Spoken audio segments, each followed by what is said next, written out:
যত বৈধ মসজিদ রয়েছে কত গুরুত্ব জানেন তার? তিরমিজি শরীফের ভিতরে একটা হাদিস রয়েছে, আমার রাসূলুল্লাহ বলেন, কেউ মসজিদের ভিতরে ঢুকে গেল গো, মসজিদের ভিতরে ঢুকে দেখে একটা চুল পড়ে রয়েছে মসজিদের ভিতরে, একটা চুল পড়ে আছে, অন্য কিছুও থাকতে পারে, নোংরা ময়লা কোনো কাগজের কুটো ইত্যাদি ইত্যাদি পড়ে থাকতে পারে। নবী পাক বলেন, মসজিদে ঢুকে দেখে একটা চুল পড়ে রয়েছে, ওই চুলটা যদি ও তুলে নিয়ে নিজের পকেটের ভিতরে ঢুকিয়ে নিয়ে মসজিদে নামাজ পড়বার পরে বাইরে বার হয়ে চুলটা যদি বাইরে এসে ফেলে দেয়, ওই দিন থেকে কিয়ামত পর্যন্ত আমার আল্লাহ পাক ওর জান্নাত পরিষ্কার করার জন্য ৭০,০০০ ফেরেশতা আমার আল্লাহ নিয়োজিত করে দেবেন। ৭০,০০০ ফেরেশতা কিয়ামত পর্যন্ত তার জান্নাত পরিষ্কার করবে। নবী আমার বলেন, এ সাহাবারা, এই মসজিদটা, এই কবরখানা কার? সাহাবারা বলে, ওগো আল্লাহর নবী, যে মহিলাটা আমাদের মসজিদ ঝাড় দিয়ে দিত, পরিষ্কার করে দিত, মসজিদটা নেপে দিত, ওই মহিলার কবর এটা। ওই বুড়ি মহিলা মসজিদটা পরিষ্কার করে ঝাড় দিয়ে নেপে মুছে দিত।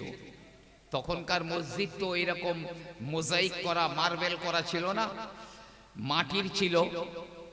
বৃষ্টি হলে বৃষ্টি পড়তো, কত সাহাবারা কাদার উপরে দাঁড়িয়ে নামাজ পড়েছে, যে ভিজে গেছে নিচে, নাটকাত হিসাব মতো রৌদ্র, নাটকাত বৃষ্টি। তো ওই মহিলার কবর এটা। নবী পাক বললেন, আমাকে খবর দিলে না ও মারা যাবার পরে আমি ওর জানাজায় হাজির হতাম। আল্লাহ নবী কবরের ধারে দাঁড়িয়ে বললেন, ও সাহাবারা, এই মহিলার কবরটা আমার আল্লাহ পাক জান্নাতের বাগান বানিয়ে দিয়েছেন। কবরের ধারে দাঁড়িয়ে নবী আমার বলেন, এই বুড়ি মা, কোন আমলের কারণে আল্লাহ তোমার কবরটা জান্নাতের বাগান বানিয়ে দিয়েছেন? কোন আমলের জন্য? আল্লাহর নবী বলেন, বলো বুড়ি মা, জীবনের এমন কোন তোমার সেই আমাল যার কারণে কবরটা রিয়াজিল জান্নাহ হয়ে গেল? কবরের ভিতর থেকে বুড়ি জবাব দেয়, আয় আল্লাহর নবী, জীবনের কোন আমলের জন্য নয় নয় নয়, বরং আমি যে মসজিদটা নেপে দিতাম, ঝাড় দিয়ে দিতাম, পরিষ্কার করে দিতাম, অতটুকু আমলের জন্য আমার আল্লাহ পাক আমার কবরটা জান্নাতের বাগান বানিয়ে দিয়েছেন। অন্য আমলের জন্য নয়, শুধু মসজিদ পরিষ্কার করতাম ওই আমলের জন্য। জি, নবী আমার বলেন, কিয়ামতের আগে এক মসজিদ মানুষেরা নামাজ পড়বে, তবে না না না, ওই এক মসজিদ মুসল্লিদের ভিতরে একজনও ইমানদার মানুষ পাওয়া যাবে না। একজনও ইমানদার পাওয়া যাবে না। আর মসজিদের নামাজের মধ্যে কারোর মন থাকবে না, কারোর ক্ষেত খামারে, কারোর বাজারে, বিভিন্ন জায়গায় তাদের মন ছড়িয়ে থাকবে, নামাজের ভিতরে মন থাকবে না। হজ করে এসেছি আমি, মসজিদে প্রথম কাতারে গিয়ে বসি, খুব নামি দামি ব্যক্তি আমি। আচ্ছা দেখি না, আপনাদের দিকে হয়তো বা নিশ্চয়ই নেই, এদিকে বড় বড় আলেম ওলামারা আছে, আমি অন্যান্য সাইটের কথা বলছি, যে আমার নিজের সম্পত্তি আমি মেয়েদের হক ফাঁকি দিয়ে দিলাম, আমি ছেলেদের নামে সব লিখে দিয়েছি। আমি নিজে দেখেছি যারা নিজের মেয়েদের হক ফাঁকি দিয়ে ছেলেদের লিখে মরে গেছে, আমি তাদের কবর থেকে ডাইরেক্ট ধোঁয়া বার হতে দেখেছি, ধোঁয়া বার হতে দেখেছি। কোন ব্যক্তি তার সম্পত্তির 3 ভাগের 1 ভাগ ও যা ইচ্ছা তাই করতে পারে, যা ইচ্ছা, কিন্তু বাকি 3 ভাগের 2 ভাগ তার ওয়ারিসদের অধিকার, তুমি ওখানে হস্তক্ষেপ করতে পারো না। আল্লাহর নবী আল্লাহর হাবিব সাহাবাদের বললেন, ও আমার সাহাবারা, আইয়ুল মুফলিস, গরিব মানুষটাকে। কেউ বললেন আয় আল্লাহর নবী যার টাকা পয়সা নাই, কেউ বলেন যার ঘর বাড়ি নাই, কেউ বললেন যার জমি জায়গা নাই। এমনি করে সাহাবারা গরিব মানুষের সংজ্ঞা দিতে আছেন। আল্লাহর নবী বললেন লা লা লা, না না না, ও আমার সাহাবারা, ওরা গরিব মানুষ নয়। সাহাবারা বললেন আল্লাহু ওয়া রাসূলুহু আলাম, হুজুর আল্লাহ আল্লাহর রাসূল জানেন গরিব মানুষ কে। নবী আমার বললেন, ও আমার সাহাবারা, গরিব মানুষ তো সেই যে লোকটা পাহাড় পাহাড় পাহাড় পরিমাণ নেকি নিয়ে কিয়ামতের ময়দানে উঠবে। পাহাড় পাহাড় পরিমাণ নেকি নিয়ে উঠেছে কিয়ামতের মাঠে। নেকি ভারী হয়ে গেছে, গুনার পাল্লা হালকা হয়ে গেছে, নেকি তো অনেক। আমার আল্লাহ পাক ফেরেশতাদের বলবেন, ইনতালিকু আবদি ইলাল জান্নাহ, যাও যাও আমার এই বান্দাকে জান্নাতে নিয়ে যাও। ফেরেশতারা জান্নাতে নিয়ে যাচ্ছে, পেছনের একদল লোক দৌড়াবে, আল্লাহ ওই যাকে জান্নাতে যেতে বলেছেন একটু ফিরিয়ে আনেন, আমাদের কিছু অভিযোগ আছে ওর বিরুদ্ধে। আল্লাহ বলেন, এই ফেরেশতারা ওরে ফেরা ফেরা ফেরা, এর নামে অভিযোগ আছে। ফিরিয়ে আনা হলো, কি অভিযোগ? বোন বলবে, আল্লাহ পাক ও হলো আমার ভাই, ও আমার ফারাজ ফাঁকি দিয়েছিল, আমি দুনিয়াতে কিছু বলতে পারি না, চোখ রাঙিয়ে ভয় দেখিয়েছিল, খুন করবে বলেছিল, আল্লাহ এখন বিচার চাই। আল্লাহ বলবে, এটা তো হাসর ময়দান, এখানে কি দেবো? তোর যে পরিমাণ হক ফাঁকি দিয়েছে, তোর ভাইয়ের ওই নেকি আছে পাহাড় পাহাড় পরিমাণ, সেই পরিমাণ নেকি নিয়ে তুই চলে যা। বোন চলে গেল। মেয়েরা বলবে, আল্লাহ পাক ও হলো আমার আব্বা, আল্লাহ ওই সম্পত্তি সব ছেলেদের নামে লিখিয়ে দিয়েছিল, আমাদের হক ফাঁকি দিয়েছিল, বিচার চাই। আল্লাহ বলবে, যা তোর বাপের ওই পাহাড় পরিমাণ নেকি থেকে তোর যে পরিমাণ হক ফাঁকি দিয়েছিল অতটা নেকি নিয়ে চলে যা। ভাইপো বলবে, আল্লাহ আমার চাচা আমার সম্পত্তি ফাঁকি দিয়েছিল, আল্লাহ বলবে, যা ওখান থেকে নেকি নিয়ে যা। কারো স্ত্রী গিয়ে দাঁড়াবে, আল্লাহ এ আমার স্বামী, ও আমার দেনমোহর পরিশোধ করেনি, আল্লাহ বলবে ওর নেকি থেকে নিয়ে চলে যা। এমনকি কারোর ক্ষেতের আল দিয়ে আসতে আসতে যদি একটা ছোট্ট ধান ছিঁড়ে খান, ওর জন্যেও কিয়ামতের ময়দানে নেকি দিয়ে দিতে হবে, আল্লাহ মনে করে দেবে ওই খেতওয়ালা, নেকি দিয়ে দিতে হবে।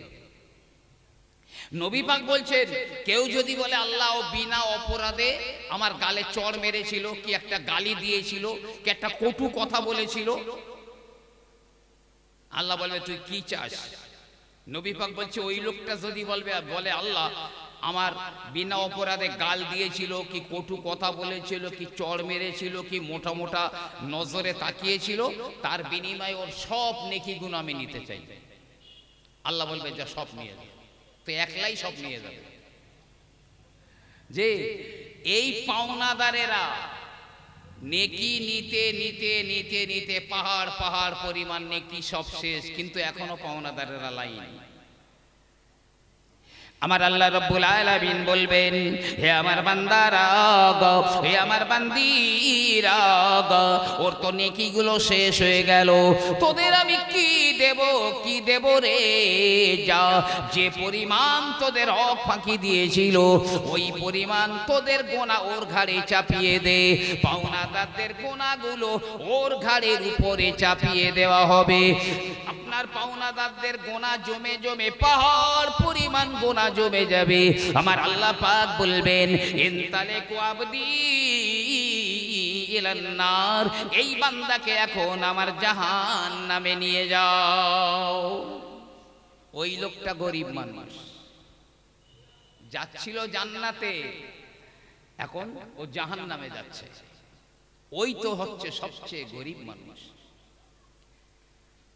যে সম্পত্তির লোভ বড্ড। বাপ মারা গেছে, সম্পত্তি নিয়ে দুই ভাইয়ের মধ্যে একটা ঝামেলা বেঁধে গেছে, ওই জমি জমি করে। এ বলে আমার, ও বলে আমার, এই করে একটা ঝামেলা, মারপিট হতে যাবে। বড় ভাই বলছে শোন, মারপিট করিস নি, শোন আমাদের মুযহাবের ইমাম আবু হানিফা রহমাতুল্লাহ আলাইহি হায়াতে আছেন, চল ওখানে গিয়ে আমরা একটা ফয়সালা করি আছি, হুজুর যে মসলা দেবেন আমরা সেই অনুপাতে মসলা মেনে নেব, চলো। ভাই আপনাদের অসুবিধা হচ্ছে নাকি? আজকাল কিন্তু ওয়াজ শোনা লোক খুব কম আছে। যে এখন ইমামে আজম আবু হানিফা রহমাতুল্লাহ আলাইহির বাড়ির সামনে গিয়ে ডাকছেন, হুজুর বাড়ি আছেন? একটা বাচ্চা বার হয়ে এসেছে, এসে বলছে হুজুর বাড়ি নেই। গেছে কোথায়? কোথায় গেছে? বলছে ওই মাঠে পানি আনতে গেছে। তা দুই ভাই বলছে এক কাজ কর, এখানে দাঁড়িয়ে সময় নষ্ট না করে চল আমরা যাই, এই পথ দিয়ে তো হুজুর আসবেন, তো হুজুরের সঙ্গে একটু কথাবার্তা বলে নেবো রাস্তায়।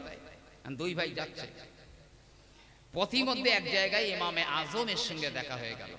আসসালামু আলাইকুম। ওয়ালাইকুম আসসালাম। কি খবর বাবা? বলে হুজুর একটু আপনার কাছেই তো এসেছিলাম। কেন? বলে একটা একটু মসলা জানতে এসেছিলাম, জমি জায়গার ব্যাপার। ইমামে আজম আবু হানিফা হুজুর বলছে দাঁড়াবো, একটুখানি দাঁড়াও, একটুখানি দাঁড়াও। গায়ে একটা এরকম পরিষ্কার রুমাল ছিল, তো যে যে মাটির উপরে দাঁড়িয়ে রয়েছেন কারোর ক্ষেত হবে বা অন্য কোনো মালিকের জায়গা হবে, সেখানে এই রুমালটা বিছিয়ে দিয়েছেন, দিয়ে পানির যে কলসি বা যাই থাকুক ছিল সেইটা রুমালের উপরে বসিয়ে দিয়েছে। এখন এই দুই ভাই বলতে স্যার এই লোক কি ফতোয়া দেবে? কলসিটা তো নিচে রাখলে মিটে যেত, তা ঘটা করে আবার সেই রুমাল বিছিয়ে তার উপরে রেখেছে, এ লোক কি ফতোয়া দেবে? চল ফিরে চল। আর দুই ভাই ঘুরেছে চলে যাবে বলে ইমাম সাহেব বলছে হুজুর এই তোমরা বললে একটা ফতোয়া জানবো, মসলা জানবো, তো ফিরে যাচ্ছ? বলছে হুজুর আমাদের মসলাটা পরে বলছি, আগে আপনার মসলাটা বলুন। আপনি কেন কলসিটা নিচে না রেখে রুমাল বিছিয়ে তাতে রাখলেন? তারপর আমাদের ফতোয়া। ইমামে আজম আবু হানিফা রহমাতুল্লাহ আলাইহি আমার নবী পাকের একটা হাদিস বললেন, ও বাবারা আমার রাসূলুল্লাহ বলেছেন মান আখাযা শিবরাম মিনাল আরদি যুলমান ইউতাওয়াকাহু ইয়াউমাল কিয়ামাতি 70 আরদিন। যে ব্যক্তি দুনিয়াতে কারোর এক বিঘত জমি জোর করে আত্মসাৎ করে নেবে, 1 ইঞ্চি জমিও যদি জোর করে আত্মসাৎ করে নেয়, কিয়ামতের মহাময়দানে আমার আল্লাহ পাক এই শতবক জমিনটা তার গলায় লটকে দেবেন, মাদুলের মতো ঝুলিয়ে দেবেন, আর বলবেন হতভাগা দুনিয়াতে তোর জমির স্বাদ ছিল, সম্পত্তির স্বাদ ছিল, যা আজ এই শতবক জমিনটা হাসরের ময়দানে গলায় ঝুলিয়ে ঝুলিয়ে বেড়া। বাবা এই যে মাটিতে আমি দাঁড়িয়ে রয়েছি এই জমিটা আমার না, আমার বাবারও নয়, এই জমির মালিক অন্য কেউ। এখন আমি আমার এই পানির কলসিটা যদি এখানে রাখি, কলসির তলা তো ভিজে আছে, এখন অন্য লোকের ক্ষেতের মাটির এতটা, এক জমির এতটা মাটি বা ধুলোবালি আমার কলসির তলায় জড়িয়ে যাবে। মালিকের অনুমতি ছাড়া অন্যের জমির 10 গ্রাম ধুলোবালি হলেও আমি ইমামে আজম আমার বাড়িতে চলে যাবে। কিয়ামতের ময়দানে আল্লাহ যদি বলে, এই আবু হানিফা, সলিমুদ্দির ক্ষেতের 10 গ্রাম মাটি তার বিনা অনুমতিতে তোমার বাড়ি গিয়েছিল, দাঁড়াও 7 তবক জমিন তোমার গলায় ঝুলিয়ে দেব, তখন কি হবে? তাই আমার রুমালটা বিছিয়ে দিলাম, তার উপরে কলসি রেখে দিলাম, লোকের জমির মাটি আমার বাড়ি যাবে না, আমি কলসি তুলে নিয়ে আমার রুমালটা জোরে জোরে ঝাড়া দেব, যার ক্ষেতের ধুলোবালি তার খেতে পড়ে থাকবে। ইমামে আজমকে কিয়ামতের ময়দানে আর 7 তবিক জমিনটা বয়ে বেড়াতে হবে না। হক দেখেছেন? রাস্তায় তো বাজারে 5 টাকার কয়েন দেখলে কেউ পাছা পাতে রাখে, যেন অন্য কেউ দেখতে না পায়। কি জমানা! আমি হযরতে ওমর রাদিয়াল্লাহু আনহুর জমানার একটা কথা বলছি, খুব মহব্বতে একবার দুরূদ শরীফ পড়েন, আল্লাহুম্মা সাল্লি আলা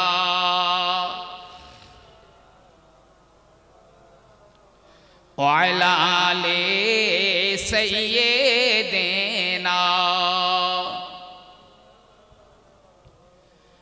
क़यामत में हर शख्स परेशान रहेगा, क़यामत में हर शख्स परेशान रहेगा, हर एक शख्स रो रो कर मोहम्मद को पुकारेगा, अगर वो मुझे खबर ना ले तो कौन खबर ले, उम्मत के जो वो किश्ती है वो मोहम्मद के हवाले। अल्लाहुम्मा सल्ले अला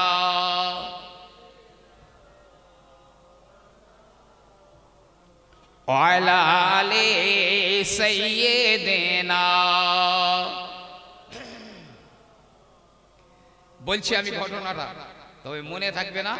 আমি 5টা জায়গার নাম করেছিলাম, 3টে বলেছি, 2টো বাকি আছে। আলেমদের মজলিসে কোরআন তেলাওয়াত করার সময় মসজিদের ভিতরে 3টে বলেছি, আর 2টো বাকি আছে, একটু বলে দেই। 4 নম্বরে হচ্ছে খালফাল জানাজাতে, মুসলমানের লাশ খাটিয়ায় বয়ে নিয়ে যাওয়া হচ্ছে, ওই লাশের পিছনে যেতে যেতে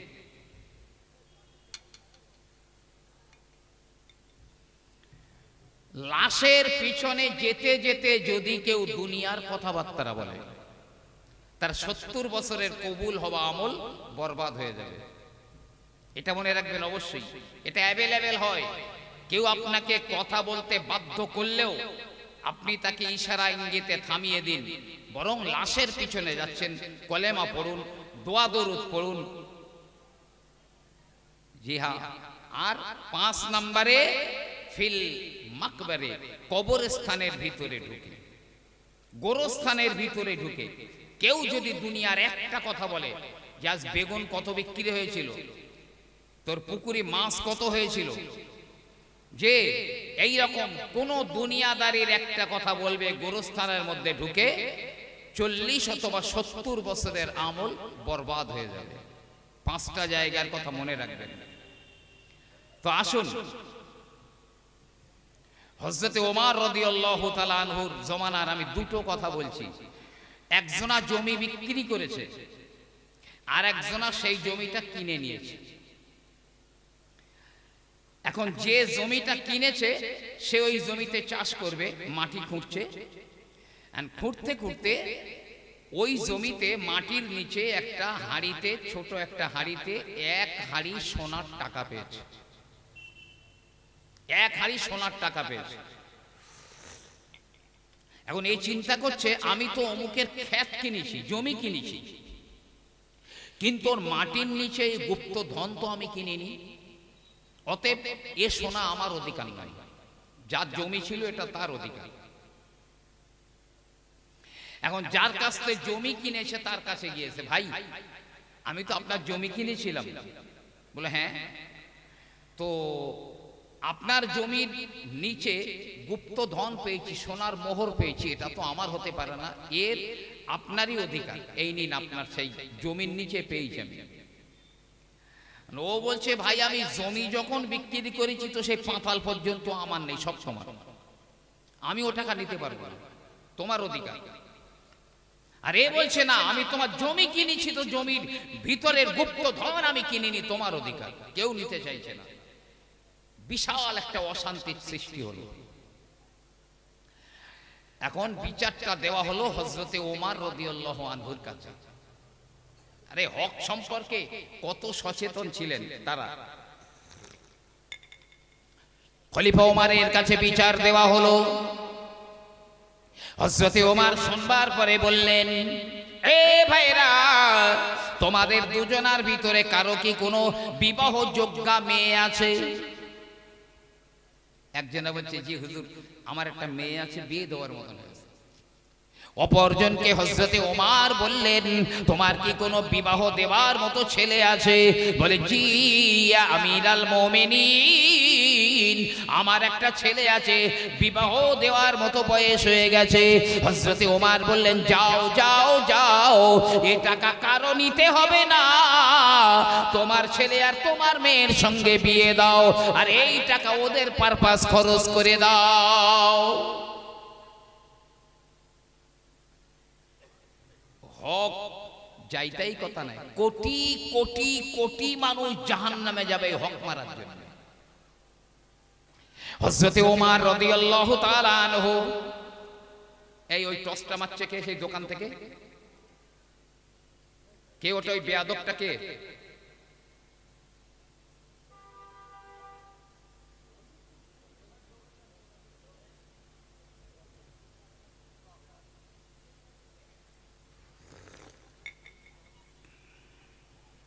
শুনুন, খলিফা ওমর রাতের বেলায় সরকারি আলো জ্বালিয়ে, প্রদীপ জ্বালিয়ে সরকারি কাজ করছেন। যে ইতিমধ্যে হযরতে আলী রাদিয়াল্লাহু তাআলা আনহু এসে বাইরে থেকে ডাকছেন, ইয়া আমিরাল মুমিনিন, কে কে? বলছে আমি তো আলী এসেছি, আপনার সঙ্গে একটু দেখা করব।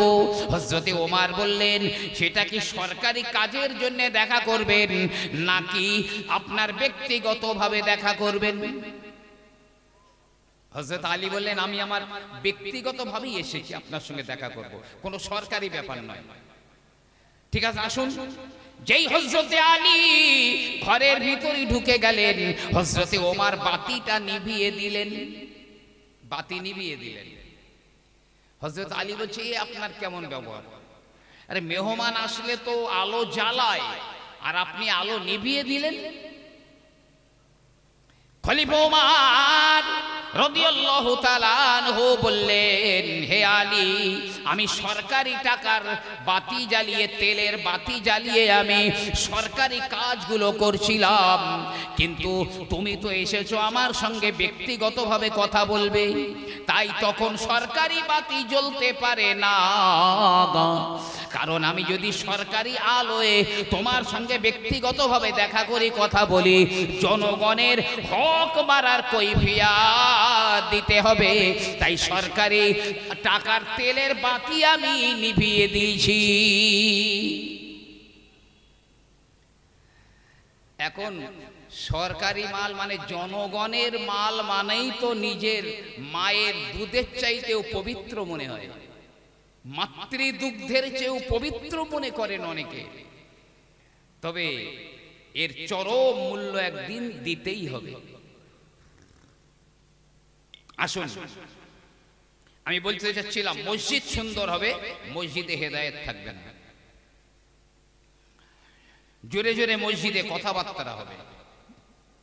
মসজিদের কত গুরুত্ব জানেন? এই মসজিদের মোতাওয়াল্লি বলেন, সেক্রেটারি বলেন, দাতা বলেন, যারা মসজিদের সহযোগিতা করেন, কিয়ামতের মাঠে আল্লাহ মিজানের পাল্লা দিয়ে নেকি আর গুনাহ ওজন করবেন। এখন হাদিস পাকে এসেছে, একজন মানুষের নেকির পাল্লা খুব হালকা হয়ে গেছে আর গুনার পাল্লা একদম ঝুঁকে গেছে বিশাল। এখন তার উপায় নেই, জাহান্নামে যেতে হবে।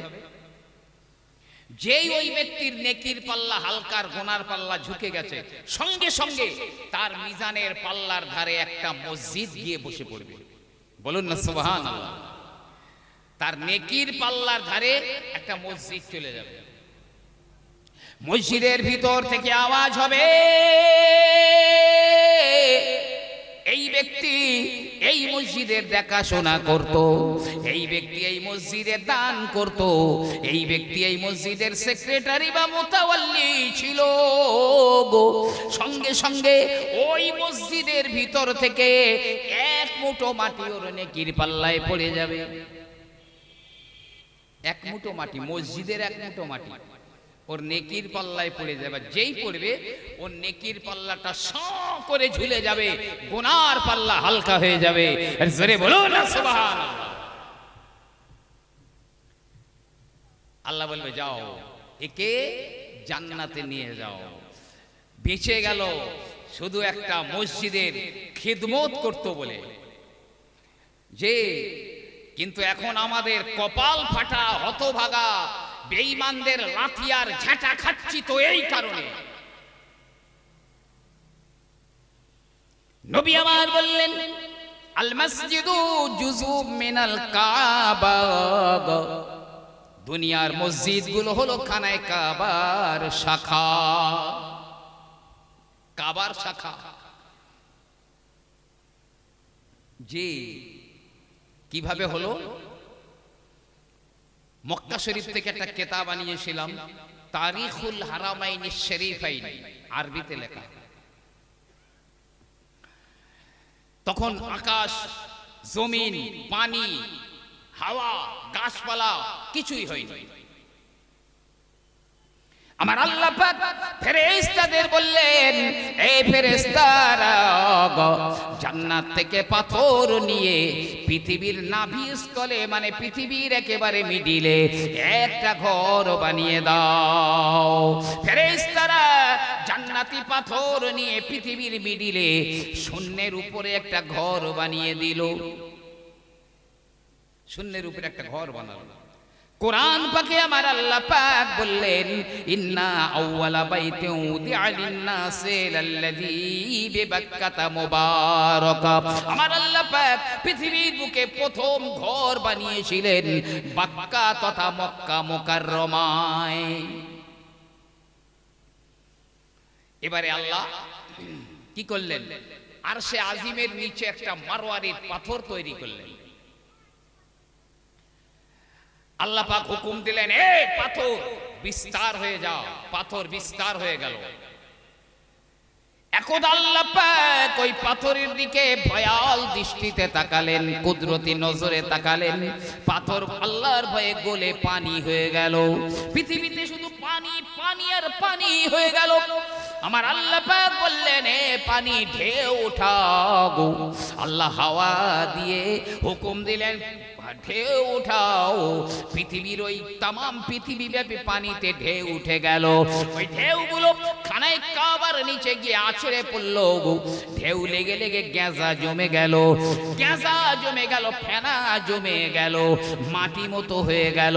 আমার আল্লাহ পাক বলেন, ও জিবরাইল, ওই কাবার নিচে জমে যাওয়া গ্যাজা এক মুঠো নিয়ে গোটা দুনিয়ায় ছড়িয়ে দাও গো।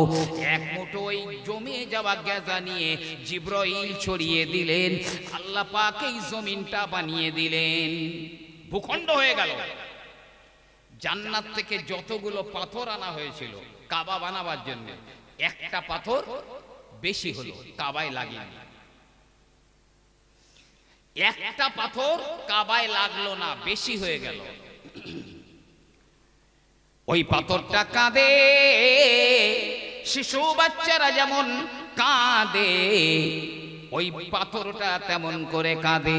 আমার আল্লাহ বললেন, জিবরাইল, ওই পাথর কেন কাঁদে? যাও ওকে জিজ্ঞাসা করো। জিবরাইল আমিন বলেন, এই পাথর, তোর কান্নার কারণটা কি একবার বল, কাঁদিস কেন?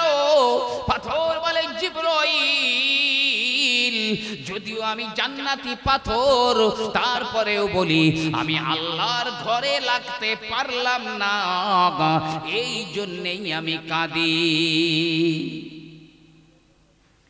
আমি আল্লাহর ঘরে লাগতে পারলাম না। আপনার অন্তর কোনোদিন কেঁদেছে? আমার শ্রম, আমার অর্থ, আমার টাকা পয়সা আল্লাহর ঘরে লাগলো না, আফসোস হয়েছে কোনোদিন? আল্লাহর জান্নাতটা অত সহজ নাকি সরকারি মাল? লাইন দিলেই পেয়ে যাব? পাথর কাঁদছে, আমি কাঁদছি শুধু এই জন্যে যে আমি আল্লাহর ঘরে লাগতে পারলাম না, এই জন্যে কাঁদছি। জিবরিল আমিন আল্লাহকে বললেন, আল্লাহ পাক পাথরের কান্নার কারণ হলো এই। আমার আল্লাহ বলেন, ও জিবরাইল পাথরটাকে গুঁড়ো করে দাও, চূর্ণ বিচূর্ণ করে দাও। জিবরিল আমিন আলাইহিস সালাম টানার ঝাপটা মেরে দিয়েছেন, পাথরটা চূর চূর হয়ে গেল। এবার আমার আল্লাহ বলেন, ও জিবরাইল ওই পাথরের কুচিগুলো নিয়ে পৃথিবীর জমিনে ছড়িয়ে দাও। আমরা যেমন পাটির দানা ছড়াই, এমন করে জিবরাইল পৃথিবীর জমিনে পাথর কুচিগুলো ছড়িয়ে দিলেন। নবী আমার বললেন, ওই পাথরের কুচি যেখানে একটা পড়েছে, ওই জায়গায় কালে কালে একটা মসজিদ তৈরি হয়েছে।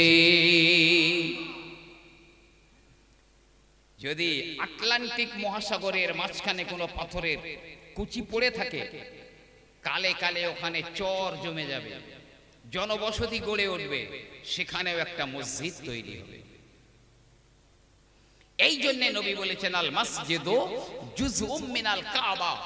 দুনিয়ার মসজিদগুলো খানায়ে কাবার ব্রাঞ্চ বা খানায়ে কাবার শাখা।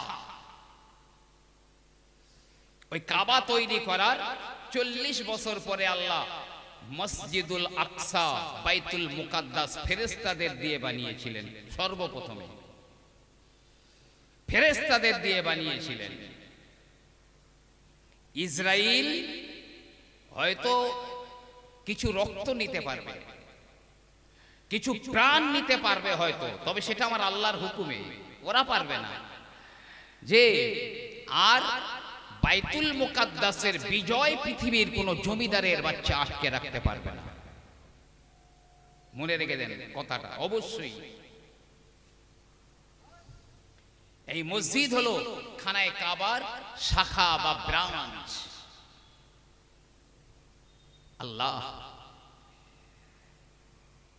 আল্লামা রুহুল আমিন রহমাতুল্লাহ আলাইহি তার একটা কথা বলবো, তবে তার আগে একটা কথা বলি শোনেন। নবীর একটা হাদিস শোনাই। আল্লাহর নবী বললেন, লা দীনা লিমান লা সালাতা লাহু। ওই লোকের কোনো ধর্ম নাই, ওই ব্যক্তির কোনো ধর্ম নাই যার নামাজ নাই। তার কোনো ধর্ম নেই। অন্য রিওয়ায়াতে আল্লাহর নবী বলেন, লা সাহাবুন লিমান লা সালাতা লাহু। ইসলাম ধর্মের মধ্যে তার কোনো অংশ নাই যার নামাজ নাই। ইসলাম ধর্মের মধ্যে কোনো অংশ নাই তার যার নামাজ নাই। জি নবী আমার, বিশ্ব নবী আমার বলেন, নামাজ হলো ইসলামের অন্যতম একটা স্তম্ভ। যে নামাজ পড়লো, ইসলামের ওই পিলিয়ারটা সে মজবুত করে রাখলো। আর যে নামাজ পড়লো না, সে ওই ইসলামের অন্যতম পিলিয়ারকে ভেঙে গুঁড়িয়ে দিল, ইসলাম ধর্মটাকেই গুঁড়িয়ে দিল। আল্লাহ সিনি মতো দেখবে। প্রিয় নবী আমার বলেন, লাকাদ হামামতু আন আমুরা ফিতিয়াতি ইলাখের। নবী আমার বললেন, আমার বড় ইচ্ছা হয় মুয়াজ্জিনকে বলি, মুয়াজ্জিন আজান দাও গো। কিছু জোয়ান ছেলেদেরকে বলি, তোমরা শুকনো কাঠ জোগাড় করে আনো। মুয়াজ্জিনের আজান শুনে যারা নামাজ পড়তে এলো না, মুয়াজ্জিনের আজানে যারা এলো না, আমি নবী আমার বড় ইচ্ছা হয় ওই কাঠ দিয়ে ওদের ঘর বাড়িগুলো পুড়িয়ে সারখার করে দিই। তবে ওদের বাড়ি শিশুরা রয়েছে, নারীরা রয়েছে, এই কারণে আমি নবী ওদের ঘরগুলো পুড়িয়ে দিতে পারলাম না।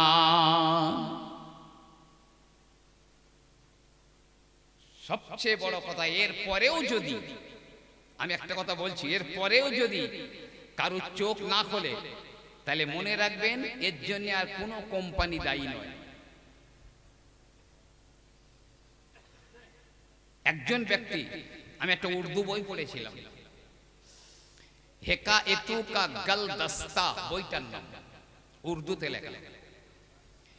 এক ব্যক্তি উটের উপরে চেপে বাড়ি থেকে বার হয়েছে, ধরেন পলিরহাট পর্যন্ত গিয়েছে, আমি একটা বুঝবার জন্য বলছি। তো ওখানে গিয়ে আর একটা লোকের সঙ্গে দেখা হলো। তো ওই লোকটা বলছে, ভাই যাচ্ছ কোথায়? কোথায় যাবে? তো বলছে, ভাই আমি একটু বগদাদ শরীফে যাব, বগদাদ শরীফে। তো বলছে, আরে আমিও তো যাব বগদাদে। ভাই তুমি বগদাদে যাচ্ছ, তো আমিও তো যাব। তা তুমি যদি হুকুম দাও, অনুমতি দাও, তাহলে আমি একটু তোমার সঙ্গে যেতে পারি। তো এই লোকটা বলছে, ভাই তোমার তো উট আছে, তুই তো আমার ঘাড়ে বসে যাবি নি, বরং চল দুজনা একসঙ্গে একটু কথা বলতে বলতে যাবো, পথ আগিয়ে যাবে, কষ্ট কম হবে, চল যাই। এখন এই দুজনায় যাচ্ছে, দুজনা যাচ্ছে, একদিন পার হয়ে গেছে, একদিন। একদিন যাওয়ার পরে ওই দ্বিতীয় লোকটা বলছে, ভাই আমি আর তোর সঙ্গে যাব না। কেন যাবি নি? আমি কি করেছি তোর? বলছে, তুই আমার চিনতে পেরেছিস ভাই? বলছে, না তো। বলছে, আমি হচ্ছি ইবলিস। ও তুই ইবলিস? হ্যাঁ। তা তুই বললি ভাই আমার একটু সঙ্গে নাও, তোকে সঙ্গে নিলাম, তা আমি কি অপরাধ করেছি তুই আমার সঙ্গে যাবি না? ইবলিস বলে, ভাই শোন, আমি আমার আল্লাহ রাব্বুল আলামিনের 6 অথবা 7 লক্ষ বছর আমি ইবাদত করেছিলাম। 6 থেকে 7 লক্ষ বছর প্রতি আসমানে আসমানে 1000 বছর করে ইবাদত করেছিল। আল্লাহ খুশি হয়ে তার আরশে আজিমের কাছে নিয়ে গিয়েছিল। ফেরেশতাদের মুআল্লিম বানিয়ে দিয়েছিলেন আল্লাহ। জান্নাতের ভিতরে ইবলিসের জন্য নূরের মেম্বার তৈরি হতো, ওয়াজ করত আর ফেরেশতারা শ্রোতা হয়ে শুনতো। ইবলিস শয়তান বলে, ভাই রে 6 অথবা 7 লক্ষ বছর আমি আল্লাহ পাকের ইবাদত বন্দেগী করেছিলাম, কিন্তু না না না, আল্লাহর হুকুমের একটা সাজদা আমি দিই না। আল্লাহ বলেছিলেন উসজুদু লি আদম, আদমকে সামনে রেখে সাজদা দাও। तमाम ফেরেশতারা সাজদা করে দিয়েছিল, কিন্তু আমি একা সাজদা দেইনি। আল্লাহর হুকুমের একটা সাজদা না দেওয়ার কারণে আমার 6 অথবা 7 লক্ষ বছরের ইবাদত বরবাদ হয়ে গেল। আমি লানত প্রাপ্ত মালউন হয়ে গেলাম, আমি মারদুদ শয়তান জাহান্নামী হয়ে গেলাম, একটা আল্লাহর হুকুমের সাজদা না দেওয়ার জন্য। আর তোর সঙ্গে যে ভাই আমি এই একদিন থাকলাম, তা তোর উপরে আল্লাহ 5 ওয়াক্তের নামাজ ফরজ করে দিয়েছেন। সুন্নত নামাজগুলো ছেড়ে দেন, এখন নফল নামাজগুলো ছেড়ে দেন, বেতেরের নামাজ এখন ছেড়ে দেন, এখন ছেড়ে দেন আপাতত। ফজরে 2 রাকাত ফরজ, জোহরে 4 রাকাত ফরজ, আসরে 4 রাকাত, মাগরিবে 3 রাকাত, এশায় 4 রাকাত। এই ফরজ নামাজগুলোই একদিনে তুই 34টা আল্লাহর হুকুমের সাজদা দিসনি। তুই একদিনে আল্লাহর হুকুমের 34টা সাজদা দিসনি। তা আমি 6-7 লক্ষ বছর ইবাদত করার পর একটা না দিয়ে যদি আমার ঘাড়ে এই গজব আর বাস পড়ে, তা তুই একদিনে 34টা দিসনি, না জানি তোর ঘাড়ে আল্লাহ কি রকম গজব দেবেন। বলে, ভাই আমি যদি এখন তোর সঙ্গে যাই আর আল্লাহ যদি সেই গজবের বোমা তোর ঘাড়ে ফেলে, তা তুই তো যাবি খানে খারাবে, আর তোর পাশে থাকবার জন্য আমি একবার গিয়েছিলাম, আবার ফের আর একবার ধ্বংস হয়ে যাব। ইন্নী আখাফুল্লাহ, আমি আল্লাহকে ভয় করি। ভাই তুই যে, আমি তোর সঙ্গে যাব না, তুই আলাদা, আমি অন্য পথ দিয়ে যাচ্ছি। বেনামাজির আশেপাশে ইবলিস শয়তান পর্যন্ত থাকতে ভয় পায়। জি হ্যাঁ, ইবলিসকে যখন আমার আল্লাহ রাব্বুল আলামিন জমিনে নামিয়ে দিয়েছিলেন, আল্লামা রুহুল আমিন রাহমাতুল্লাহি আলাইহি এক পারার প্রথম পারার তাফসীরের মধ্যে লেখেন, ওই আয়াতের ওয়াইজ কুলনা লিল মালাইকাতি ইসজুদু লিআদম, এই আয়াতের ব্যাখ্যায় হুজুর লেখেন, ইবলিস যখন জমিনের উপরে পড়ে গেল, ইবলিস আল্লাহকে বলেছিল, আল্লাহ পাক তুমি তো আমাকে জমিনে নামিয়ে দিয়েছো, আল্লাহ গো আমার একটা ঘর দাও গো, আমার একটা ঘর দাও গো, আমার একটা ধর্মসভা দাও গো। ইবলিস যখন বলল, আল্লাহ পাক বললেন, রাস্তার সঙ্গম স্থল, এক জায়গায় 3 মাথা 4 মাথা, মানে একটা রাস্তা আর একটা রাস্তায় গিয়ে জুড়ে গিয়েছে, এই রাস্তার সঙ্গম স্থানটা হলো তোর ঘর, আর গোসলখানা হাম্মামখানা এটা হলো তোর ঘর। এই দুটো জায়গা মনে রাখুন। ইবলিস শয়তানের ঘর হলো ওই যেখানে এক রাস্তার সঙ্গে আর একটা রাস্তা জুড়ে গেছে, চৌমাথা তেমাথা শয়তানের থাকবার ঘর, আর হাম্মামখানা গোসলখানা। ইবলিস বল, আল্লাহ আমার একটা মসজিদ আর ধর্মসভা দাও। আল্লাহ পাক বললেন, বাজার হলো তোর মসজিদ আর বাজার হলো তোর ধর্মসভা। দুনিয়ার সবচাইতে নবী পাক বলছেন ভালো জায়গা হলো মসজিদ, নিকৃষ্ট জায়গা হলো বাজার। কাজ মিটে গেল, চলে যাও। যে দোয়া পড়ার কথা সে দোয়া বলো, পাহাড় পাহাড় পরিমাণ বাজার থেকে নেকি বাড়ি নিয়ে যেতে পারবে। শুধু বাজার সওদা নয়, পাহাড় পাহাড় পরিমাণ নেকিও নিয়ে যেতে পারবে। তাহলে ইবলিসের মসজিদ আর ধর্মসভা হলো বাজার। এখন কোন মানুষ মসজিদে যাবে, ধর্মসভায় আসবে, ধর্মসভায় টাকা পয়সা দিয়ে ধর্মসভা করবে, ইবলিস চায়? হারগিজ চায় না। ইবলিস বলে, ওরে ওই আদমের জন্য আমি শয়তান হয়েছি, আমি আর আমার সঙ্গীরা জাহান্নামে যাব, আর আদম আর আদমের সন্তানেরা জাহান্নামে যাবে। এমন কাজ করাবো জান্নাতে যাওয়ার কপালে মাথায় উঠে যাবে, আমার সঙ্গে জাহান্নামে নিয়ে যাব। এই জন্যই তো বলে ধর্মসভা দিয়ে কি হবে, ওতে টাকা দিতে পারবো না, 17 দলের খেলা দে দোয়ান। আমি নিজেই জানি, আমি তখন ছাত্র, তা আমাদের মাদ্রাসার ইসালে সওয়াব হতো, তো গ্রামে গ্রামে আমরা কালেকশন করতে যেতাম। আমার খুব ভালো মনে আছে, কালেকশন করতে যেতাম ওই ইসালে সওয়াবের জন্য। জি, তাই একজন আর আল্লাহ এত বড় লোক করেছে, দেয়ালগুলো এইরকম মোটা মোটা, কলকাতা থেকে বাইজি এনে আনন্দ করত, আর ভাদ্র মাসে মা বোনেরা লেপ কাঁথা রোদে দেয়, সে টাকা রোদে দিত। তার বাড়ি গিয়ে চাঁদা চাইলে বলে, জলসার জন্য আসিসনি, ইসালে সওয়াবের জন্য আমি তো চাঁদা দেইনি, যদি গান টান হয় বলিস আমি চাঁদা দেবো। আল্লাহ বলে, তোর ঘাড়ে দুপুরে বাস ফেলবো আমি, আমার নিয়ামত পেয়ে তুই নাশুকরি করছিস। সেই লোকটা জানেন যখন মরে গেল, আর মরবার আগে তার ঘরের আলমারি, দরজা, জানালা, জি খাট পালঙ্গ সব বিক্রি হয়ে গেছে। আর মরে যাওয়ার পরে কাফন কেনার টাকা ছিল না, লোকের কাছে ভিক্ষা করে টাকা পয়সা নিয়ে তার কাফন দিতে হয়েছে। জমিদার একদিন বলেছিল, ধর্ম সবাই চাঁদা দেই না, খেলা গান হলে বলিস চাঁদা দেব। আল্লাহ কিভাবে তার ধ্বংস করে দিয়েছে দেখেছেন?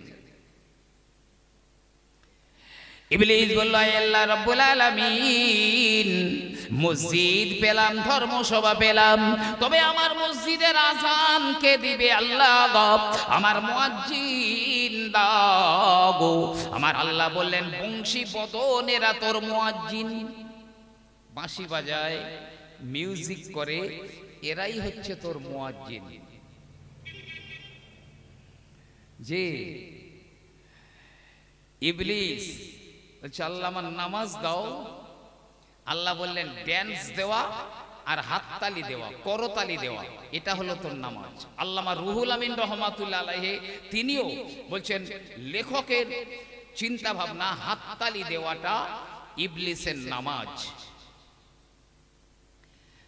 আল্লাহর নামাজ পড়তে পারি না, ভালো মিউজিক হলে ইবলিসের মুয়াজ্জিন যখন আজান দেয়, আমার ঘরের সুসন্তানরা যে তার সামনে গিয়ে ডিস্কো ড্যান্স দেয় না, ব্রেক ড্যান্স দেয়, ইবলিসের নামাজ পড়ে।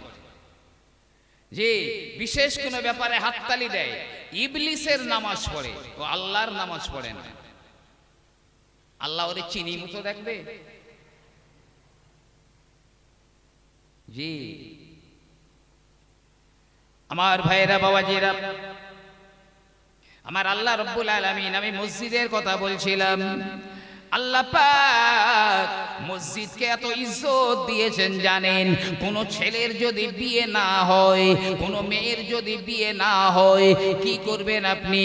মাওলানা তারিক জামিল সাহেব লিখছেন কি জানেন? কোন ছেলের বিয়ে হয় না, ও যদি প্রতিদিন মসজিদে গিয়ে ঝাড়ু দিয়ে দেয়, ঝাড় দিয়ে দেয়, অতি শিগগিরই আমার আল্লাহ পাক তার একটা নেককার স্ত্রী দান করবেন।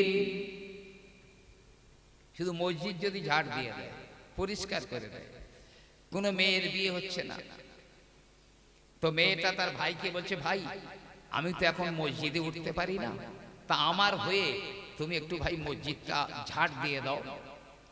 বোনের হয়ে ভাই যদি মসজিদ ঝাড় দিয়ে দেয়, তাহলে অতি শিগগিরই আল্লাহ ওই মেয়েটাকে নেককার একটা স্বামী দান করবেন, নেককার স্বামী দান করবেন। এই জন্যে আল্লাহর নবী বললেন মান বানা মসজিদান লিল্লাহি বানাল্লাহু লাহু বাইতান ফিল জান্নাহ। কেউ যদি আল্লাহর জন্য আল্লাহর রাস্তায় মসজিদ বানিয়ে দেয় বা মসজিদে সহযোগিতা করে, টাকা পয়সা দিয়ে শ্রম দিয়ে যদি সহযোগিতা করে, আমার আল্লাহ পাক তার জন্য জান্নাতের ভিতরে বড় একটা মহল বানিয়ে দেবেন। একটু জোরে বলুন না সুবহানাল্লাহ। এই মসজিদে কোবার নাম শুনেছেন আপনারা? মসজিদে কোবা, জি মদিনা থেকে কিছুটা পিছনে মসজিদে কোবা। আল্লাহর নবী হিজরত করে মদিনার দিকে চলে যান। মদিনায় ঢুকবার আগে কোবা নামক পল্লীতে আমার রাসূলুল্লাহ কয়েকটা দিন অবস্থান করেছিলেন। কোবায় গিয়ে নবী আমার বললেন, হে কোবার মানুষেরা, আমি তোমাদের এখানে একটা মসজিদ বানাতে চাই। আরে অন্য কিছু নবী পাকের চিন্তা হলো না, ঘর বাড়ি ফেলে রেখে যাচ্ছেন মদিনায়, অচেনা জায়গায়, নিজের ঘর কিভাবে হবে সেই চিন্তা নয়। নবী বললেন আমি এখানে একটা মসজিদ বানাতে চাই। আহা, কুবার মানুষেরা রাজি হয়ে গেল। জি ইয়া রাসূলুল্লাহ, ভাই একটু তাকবীর দেন, নারায়ে তাকবীর, নারায়ে তাকবীর।